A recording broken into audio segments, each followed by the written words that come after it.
Would like to call to order the Board of County Commissioners business meeting of Monday, June 8th. I believe we have two commissioners one on Zoom and one on the phone, correct? It shows that, yes. Yes, okay. Let's go around the room and say who we are. Edna Fund, Lewis County Commissioner, District 1.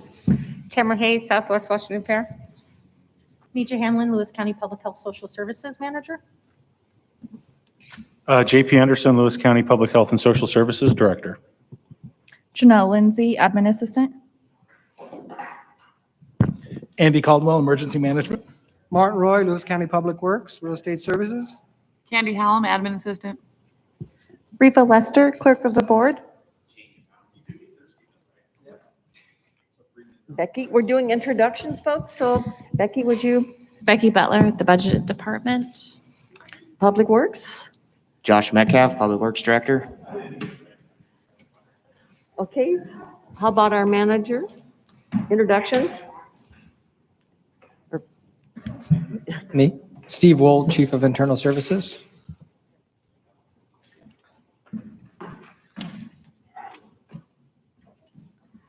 Would you introduce yourself, Mr. Martin? I don't have a microphone, but I'm Eric Martin, County Manager. Okay. And on the phone, commissioners, would you introduce yourselves? Then we'll go to other folks on the phone. Bobby Jackson, Lewis County Commissioner. Gary Sanford, Lewis County Commissioner. Okay, I see Colonel Averill. I see Glenda Forga. Who else is on the line with us? Wes Rathwell, Lewis County Sheriff's Office. Okay. Ron Averill, Lewis County Seniors. Scott Smithman, 911 Communications. Okay. Anyone else?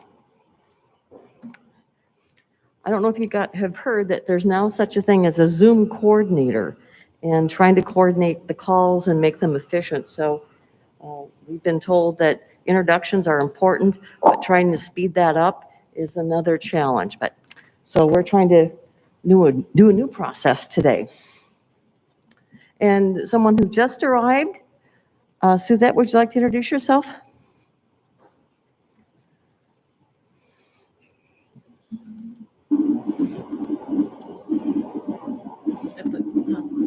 Suzette Smith, Chief Accountant.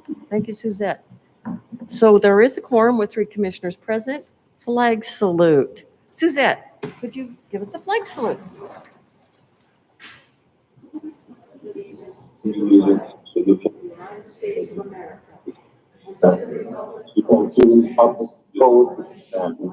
One nation under God. Justice. You may be seated. Public comment? Any members of the public on the phone or on Zoom would like to make a comment?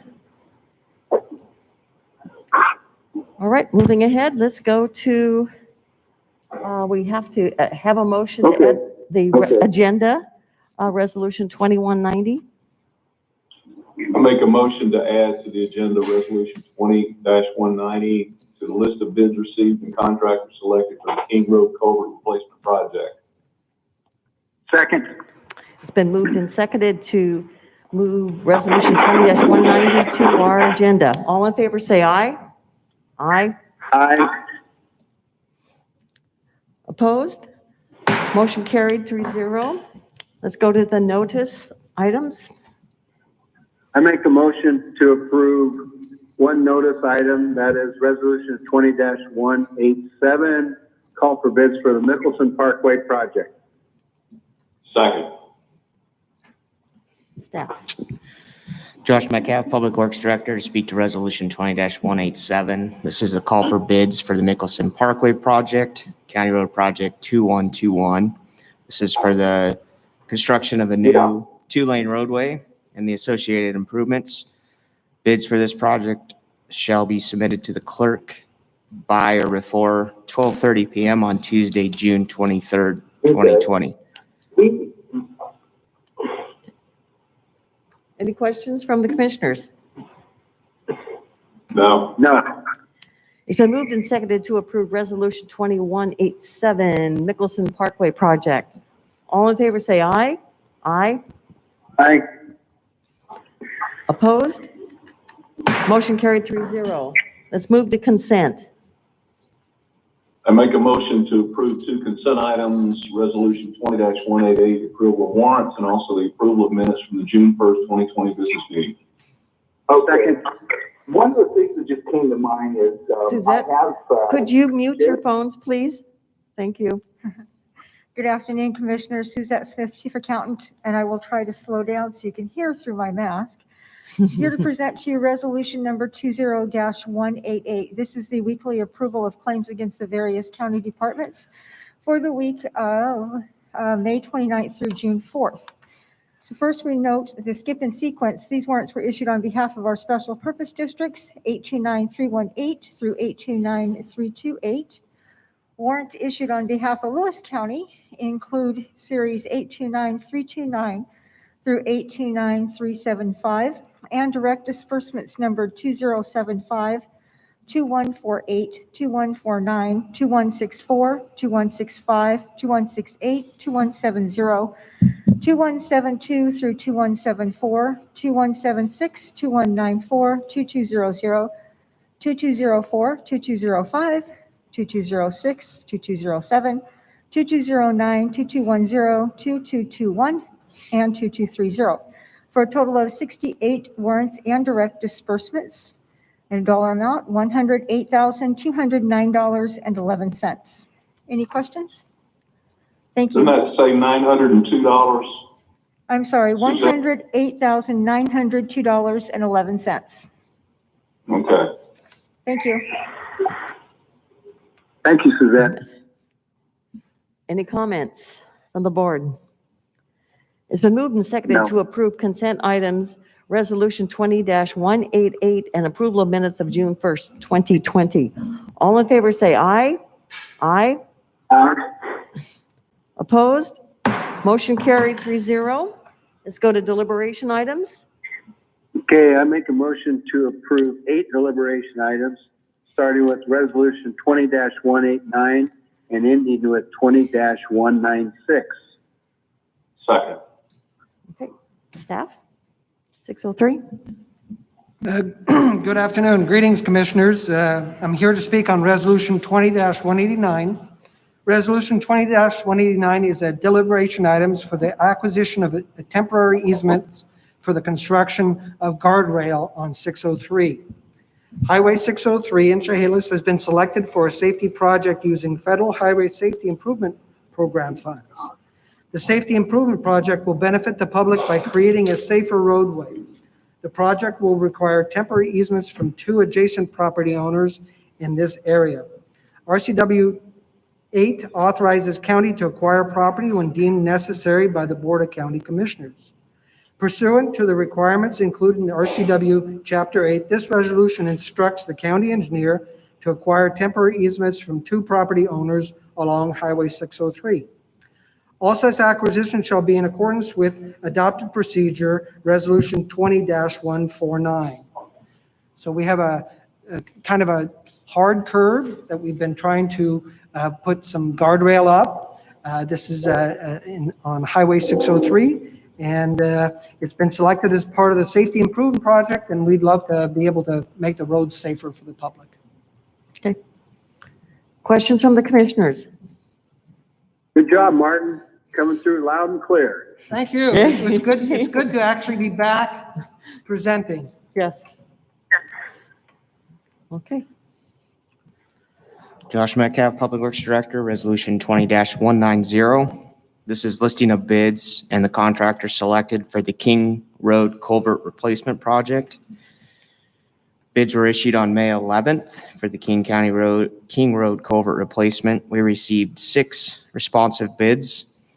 Brad Davis Construction was the apparent lowest responsive bidder at $424,338.25. The engineer's estimate was $437,607.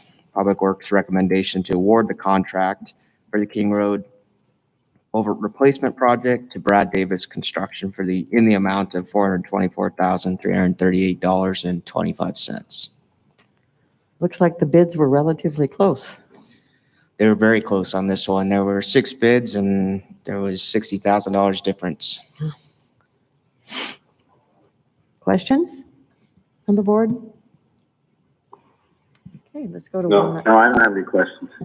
191. Hello, Okay, Commissioners. Gentlemen, 911 Communications, speaking to Resolution 191, requesting spend fund balance of $95,000 from 911 Communications fund balance. It will be to replace an existing microwave currently located on top of the Law and Justice Building. It's our connection from our Kriegel Hill into the communications office. At this time, it provides over 80% of our communications from all field units into the communications office, so it is a vital piece of equipment. Presently, at this time, we're unable to order any parts or have any work done on it because of the age of the current microwave. I have cleared this through the capital facilities as well as the combined user committee, and all are in agreement. And barring any slowdowns of purchase or procurement of the items, it should the total project should take about 2 to 3 months before we have completion. questions from the commissioners? All right, No. Not at this time. okay. 192, grant from Washington State Department of Commerce. Tamara. This is in the matter of accepting a grant from the Washington State Department of Commerce for coronavirus relief funds. The grant is for $4,371,400.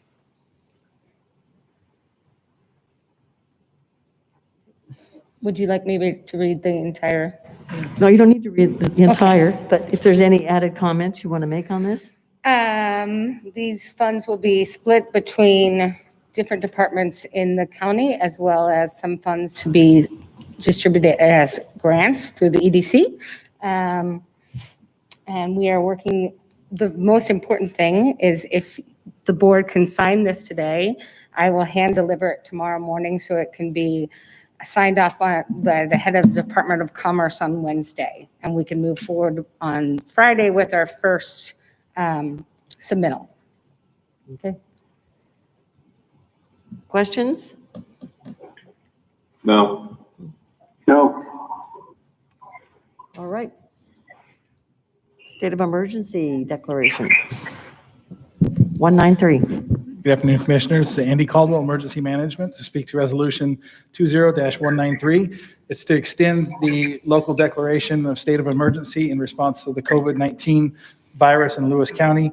It's pursuant to RCW 360.40180 and RCW 38.52.0702. And this basically extends it for 1 more month.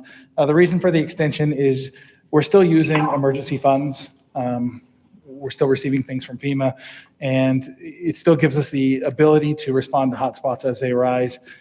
So I just think it's in the county's best interest to just continue this for another 30 days. Okay. Questions from the commissioners? No. No. All right, 194. Becky Butler speaking to Resolution 20-194. This is authorizing interfund loan from Capital Facilities Plan Fund number 3100 to the COVID-19 Response Fund 1410. The grant, which Tamara just covered, is a reimbursable grant, so we have to front load that cash prior to spending any funds. So this will give us that opportunity, and then once funds are received, it will be transferred back into the appropriate account. Okay. Thank you. Questions? All right, let's move. No. Let's move to 195, CISPAS Learning Center. Mija Hanlon here with Lewis County Public Health and Social Services. 20-195 is a resolution for $57,600 to be used in the Morton and White Pass school districts for an after-school program conducted by the CISPIS Learning Center. We are seeking approval of this so the program can begin services immediately and offer a variety of education-based 4-H as well as evidence-based, activities for the youth to participate in those communities. So this goes through the summer. This is, Correct. It goes through actually June 30th of 2021.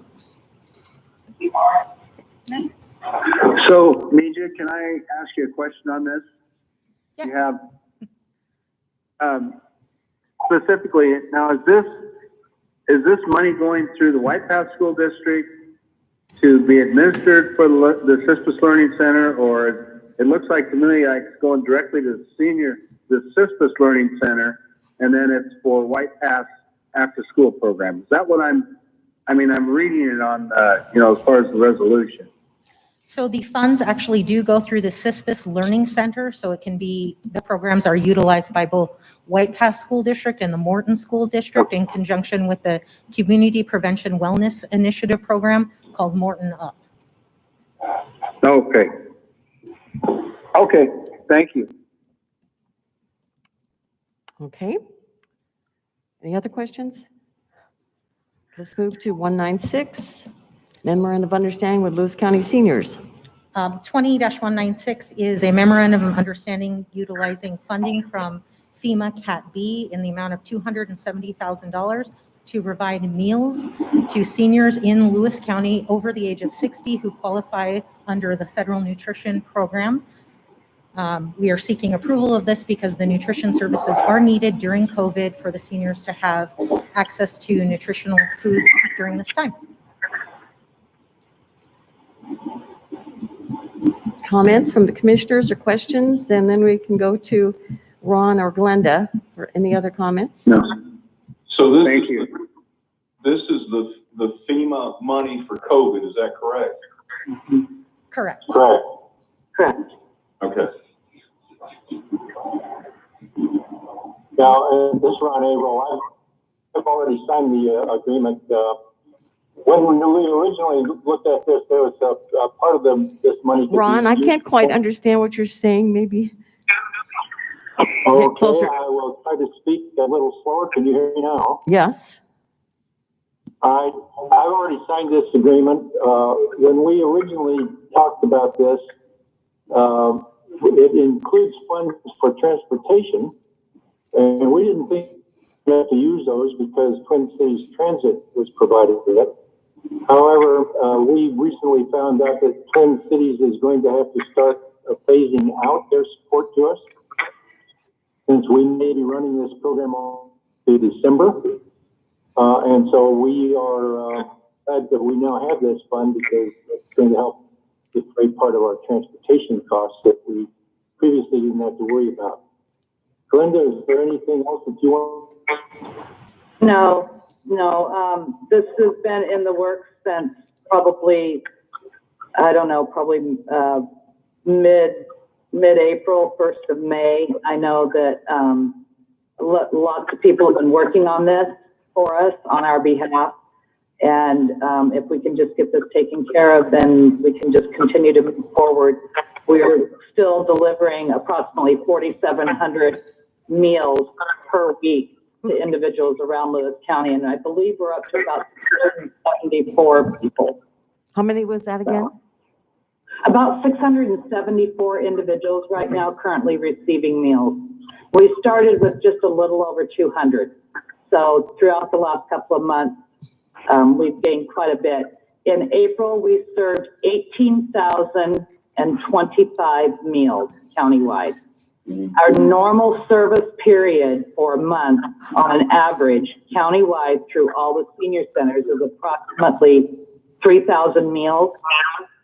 That's per month is 3,000. We served 18,000 in the month of April.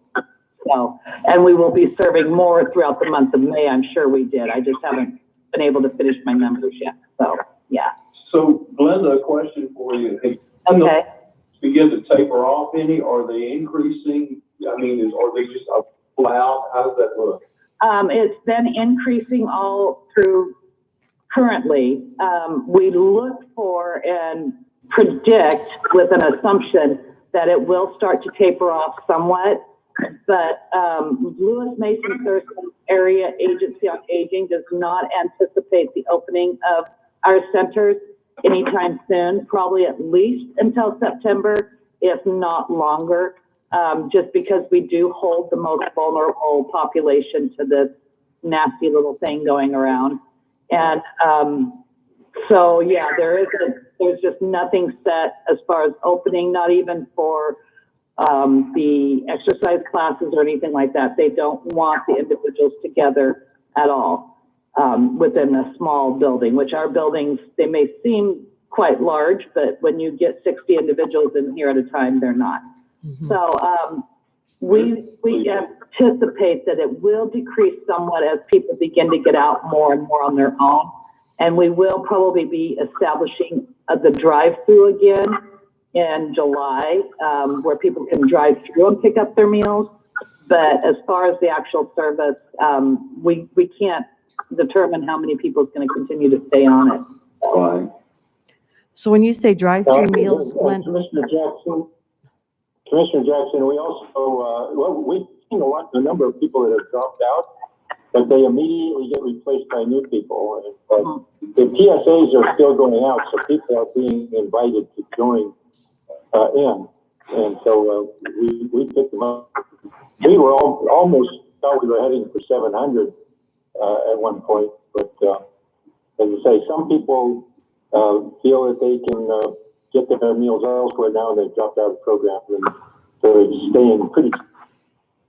So my question, my question for you would be this: you know, given that hopefully we're going to be able to reopen to some level where the senior centers can be active again, has there been any thought process about those folks that may decide, you know what, we're going to continue to stay home? You know, we've got compromised immune systems. With that in mind, what would be the long range plan for, let's say we get into the winter months and you're still. Well, we're going to have a discussion with AAA on that, because right now Catholic Community Services has the Meals on Wheels program for Lewis County. We do have some people that we picked up that Catholic Community Services was not serving and are lock-in. And so in the transition, we would talk to Catholic Community Services to get those people picked up by their part of the program. But unless AAA gives us the authority to provide to people outside of that Meals on Wheels program, we would be prohibited unless they qualify. It is different qualification for Meals on Wheels. They really have to be lock-ins in order to receive the Meals on Wheels. And most of the people that we are serving are not lock-ins. Right. Okay. Commissioner Stamper, have any comments or questions? Well, this has been to say the very least, a logistical nightmare. And you, Glenda, and your staff and Ron have pulled this thing together with the help of, I know there's been a lot of people that have made this happen, but I would hate to see what our county would look like if you and your staff were not providing these meals to seniors. And, of course, not having the social contact that they normally would to, I'm sure has, not been, for their health especially, but at the same time, I just applaud all your efforts, because it's been quite a display, really. And I understand that the state has recognized, Lewis County for some of their creativity and able to provide these services. So congratulations on that, and keep up the good work. We're very lucky to have you. Thank you, Commissioner Stamper. That means a lot. My staff is working very hard to make sure our seniors are taken care of, and I'm very proud of them. And my board of directors has stood behind me and every decision that I've had to make up to this point. And I just look forward to moving forward and just kind of figuring out our new normal every day. Yeah. So that's all we can do. But thank you so much. Thank you. I want to add to that, Commissioner Stamper, is indeed a lot, the cooperation of a lot of people that have made this happen. The Services Coalition, wherein Twin City Transit is helping with transportation. United Way is helping provide some additional funding in the areas where we had to get equipment specifically for Meals on Wheels. And the money that has come out of the county and through the CARES program and now through the FEMA program, all of these are contributing and making it possible for us to do this. Otherwise, we could never accomplish. We thank everybody for their part. Absolutely. Thank you, guys.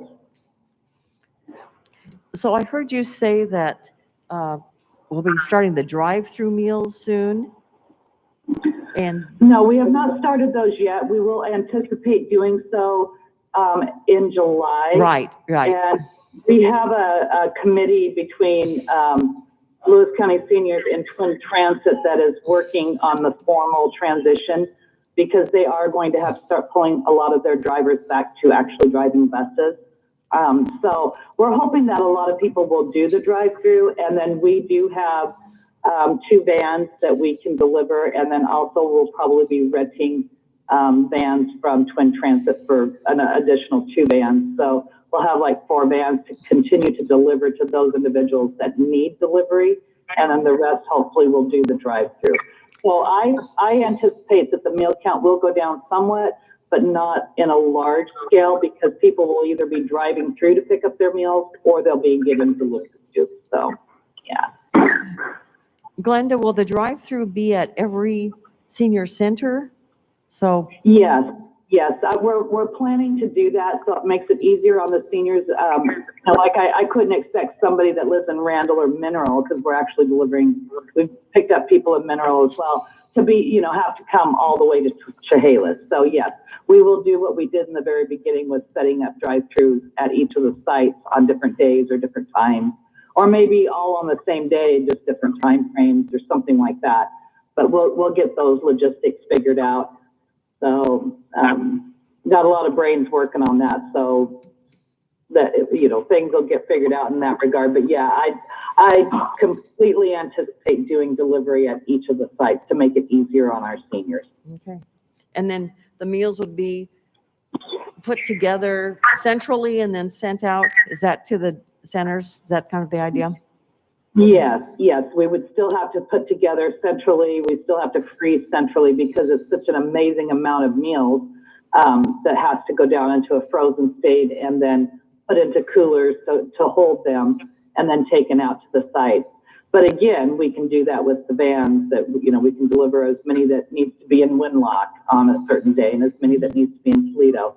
So, I don't know as far as distribution being all the same day, if we can handle that, as far as getting the meals from point A to point B, but, we'll get those pieces kind of worked out. So, yeah. Okay. Good job, guys. Thank you. Thank you. Thank you. Thank you. Thank you so much. So we have a motion on deliberation items, resolution 20-189 through 196. Any last questions or comments? All in favor, say aye. Aye. Aye. Opposed? Motion carried, 3-0. Now we're moving into a hearing. And so we're hearing for resolution 20-197 to approve a franchise to AT&T to install, construct, operate, and maintain telecommunication facilities in Lewis County rights of way. First, we'll have a staff report, followed by a question and answer period. We will then close the question and answer period and open the hearing for formal testimony. Anyone wishing to testify, so normally you would be signing in on a sheet, but we will, if you can utilize the hand or notify us in the chat, or when we get to that, say, hey, I have a comment. We'd appreciate that. You will have 3 minutes if you wish to make a comment. Now we'll move for the staff report. Thank you. Good afternoon, Commissioners. I'm here to speak on Resolution 20-197. This is a hearing to consider granting a non-exclusive franchise to AT&T Corporation to construct, operate, and maintain telecommunication facilities in Lewis County right-of-ways. AT&T Corp has a fiber optic system in services throughout Lewis County. This franchise is an existing telecommunication that covers a small portion of county right-of-way on Highway 603 near Winlock. What we have here is a fiber optic line that leaves the rail line, crosses 603 to a booster station, and then re-enters the railroad right-of-way. This non-exclusive franchise is being granted pursuant to and in conformance with RCW 36.55 and Lewis County Codes 12.25 through 12.50. Resolution 20-158 passed by this board on May 18th, 2020, set this date, June 8th, 2020, as the date for the hearing on this matter and called for the required notifications. RCW 36.55 requires that no hearing be held on a proposed franchise until 5 days after the last publication date and 15 days after posting of the notice thereof in 3 public places. Publication must be twice in the official newspaper for publication in Lewis County. Publication occurred on the 19th through the 26th of 2020 in the Chronicle. A notice of franchise was also posted in 3 public places. The franchise with a 5-year term has been sent to the applicant for review, and they have accepted the terms of the franchise and have signed the document. It is the recommendation of Public Works Department that this franchise for telecommunication facilities be granted to AT&T Corporation. So, again, this is a renewal. It's a little past date because we had some conversations back and forth with the AT&T. But we've come to a good agreement, and we hope that the board sees fit to approve this agreement. Okay, thank you. Commissioners, do you have any questions? I don't have any. I don't have any either. Okay. So now we will open the question and answer period during which the public can ask questions. So this is different than public testimony, which comes later. Now's the time to ask the staff questions. So do we have anybody raising their hand, anything in the chat? Anyone verbally wanting to give any comments? Okay. We'll now close the question and answer period. So, Mr. Martin, would you like your opening statements incorporated into the hearing? Martin Please. Roy, please. Okay, thank you. So now we'll open the hearing for public testimony. So do we have anyone who's raised their hand, anything in the chat, or anyone there would like to vocally say, I have some comments to make? So we will close the hearing for public testimony. I make a motion to approve Resolution 20-197, which is a franchise to AT&T to install, construct, operate, and maintain telecommunications facilities in Lewis County rights of way. Second. It's been moved and seconded to approve Resolution 20-197 regarding a franchise to AT&T to install, construct, operate, and maintain telecommunication facilities in Lewis County rights of way. All in favor say aye. Aye. Aye. Opposed? Motion carried 3-0. Thank you, Mr. Roy. So now to the COVID updates. Cases, response, supplies, services, and policies. So the first thing I want to say is I think I gave you some bad information last meeting. I said that I had a copy of the draft variance. I do not have that. What I had was a copy of the draft resolution to pass the variance, so my mistake. But I did go back and read, and Edmund sent an update out a little bit ago and said that he should have a draft ready by the end of the day Wednesday. So Any new cases, recuperation? There were 2 new recovered cases, so we now have 28 out of the 37 cases are recovered.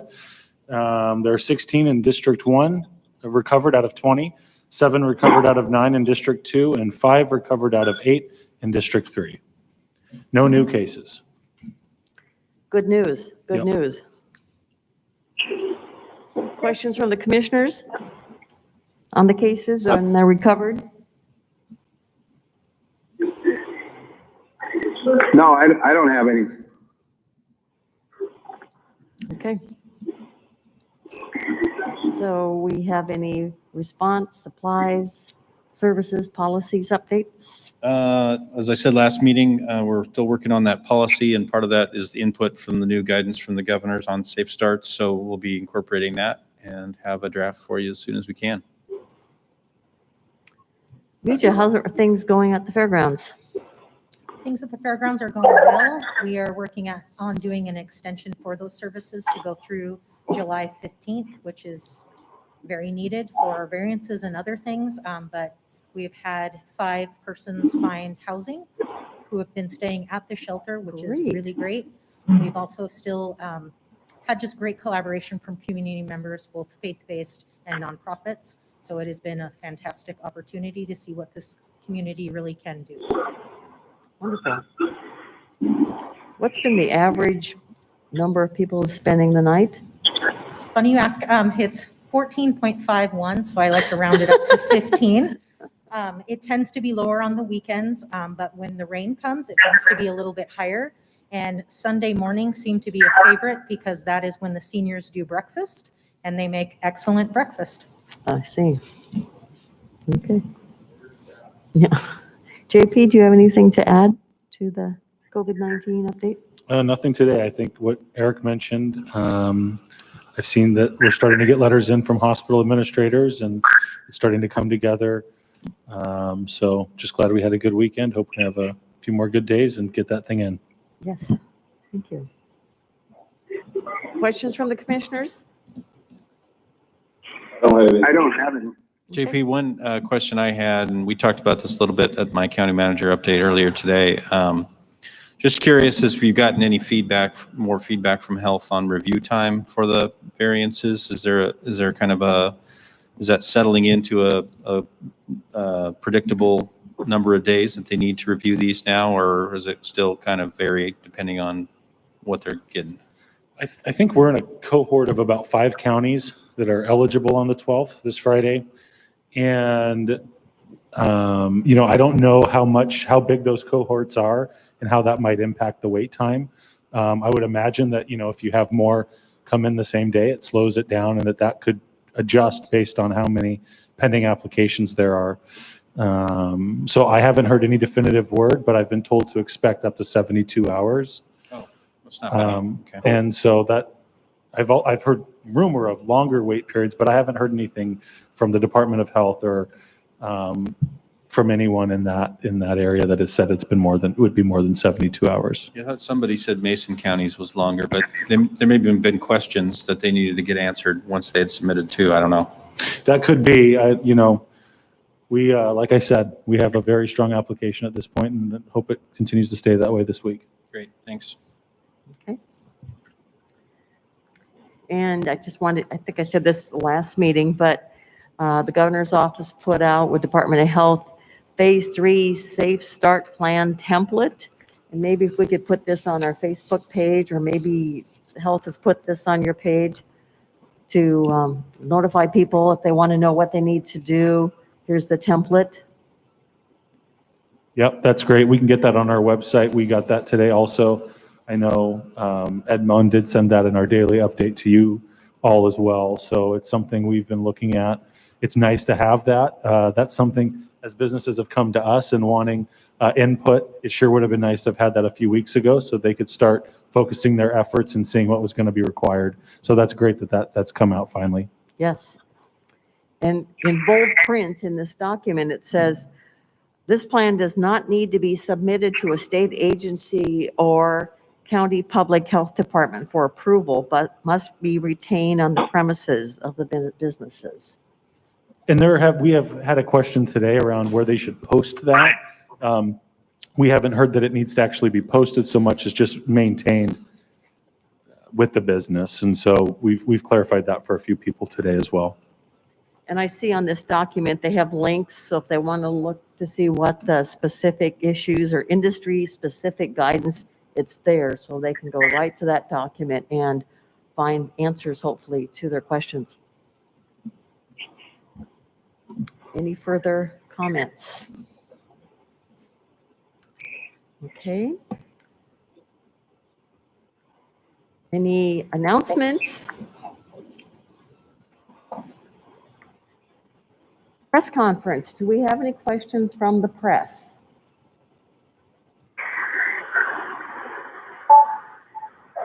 All right. Calendars. Anything new since we talked an hour ago? Okay. I'll take a motion to adjourn. I make a motion to adjourn. Second. It's been moved and seconded to Okay, adjourn. All in favor, eventually. say aye. Aye.